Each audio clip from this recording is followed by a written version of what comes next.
The other thing I want to really talk about is DJing. DJing is the equivalent of a modern rock star.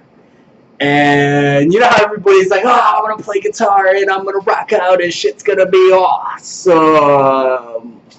You know what? DJing is kind of the same.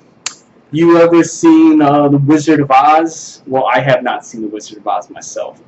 But I have somewhat heard in The Wizard of Oz that it was just like a fat, bald white guy with a bunch of controls to this fancy gizmo thingy-majigger, and he made everybody think that he was the Wizard of Oz. Well, he was the Wizard of Oz, but the Wizard of Oz was really also him.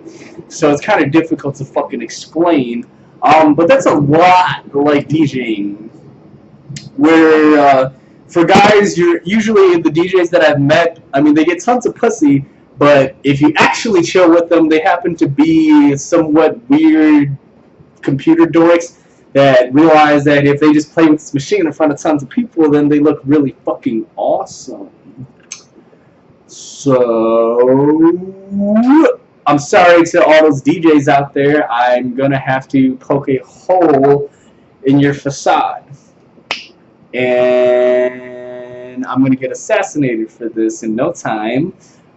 But it is totally true. Most DJs are just kind of people that don't really like to talk to people at a party. However, they felt that they'd be cool, you know, being the center of attention, which they are. But, see, there's a method to a madness, and I always like to point out the method because that's how I learn shit. That's how I make sense of the world, is to point out the method behind the madness.